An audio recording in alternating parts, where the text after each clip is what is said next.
Sa kuha ng CCTV, kita ang nakaupong babaeng yan sa harap ng isang gate. Maya-maya, iniwan niya ang kanyang bag at tumawid siya sa kabilang kalsada. Ilang sandali lang, isang lalaking nakabike na nakasombrero at face mask ang dumaan at tinangay ang bag ng babae. Kuha ang mga yan sa Barangay Socorro, Quezon City noong Sabado ng hapon. Ayon sa may-ari ng bag na si Hazel, makikipagkita raw siya noon sa kanyang kaibigan para sa camping nila sa Tanay, Rizal. Inilapag daw muna niya ang kanyang bag sa gate habang hinihintay niyang pagbuksan siya ng kaibigan. Sobrang bigat kasi nung bag ko nga, kaya inano ko muna, nakakita akong tindahan sa tawid.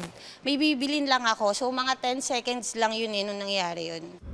Abot daw sa 50,000 piso ang halaga ng natangay na bag at mga laman nito. Andun yung wallet ko, lahat ng IDs ko, ng mga cards ko, tapos yung uniform ko andun din. Sa tulong ng CCTV na pinost ng biktima sa social media, nakilala ang sospek. Kasama ang mga tauhan ng barangay, pinuntahan ng biktima ang nahuli cam na nagnakaw ng kanyang mga gamit. Tao po. Opo. Barangay, may gusto lang kumausap sa'yo. Ang sospek umamin sa pagnanakaw. Ito paling wallet mo, napulot ko yung ID mo. Yung mga gamit, yung bag. Asan yung gamit? Nabenta ko na. Nung huli, sabi ko sa kanya, sige, hindi na kita kakasuhan, ilabas mo lang yung gamit ko. So, ayun, pumunta pa kami doon, kinlaim ko yung mga gamit ko doon sa pinagbentahan niya. Narecover ang bag at ilang gamit ng biktima kabilang ang sapatos at gamit pang camping. Matapos mabawi ang ilang gamit, kinontak pa raw ng biktima ang suspect online sa pag-asang makuha ang iba pang natirang gamit.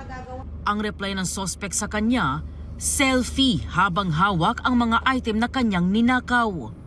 Sabi niya, eto ba yun? Inano pa niya yung makeup ko, nag-selfie siya. Natawa nga ako, sabi ko sana all updated. Kasi ina-update pa ako nung magnanakaw, di ba? Walang pahayag ang suspect na ipinatawag ng barangay nitong Lunes. Ito pong suspect natin, may dati na po siyang background ng pagnanakaw dito sa Barangay Pinyahan. Yung pong kanyang mga biktima sadyang natsetsempo lang po. Ayon pa sa barangay, may problema sa kalusugan ang suspect. Sisikapin po namin na matulungan, maipagamot yung suspect na yan para madala siya sa hospital para sa mental health, para hindi na masundan ng mga ganitong pangyayari.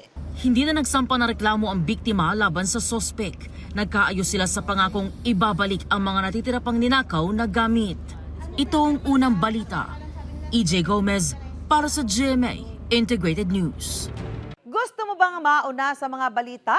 Mag-subscribe na sa GMA Integrated News sa YouTube at tumutok sa unang balita.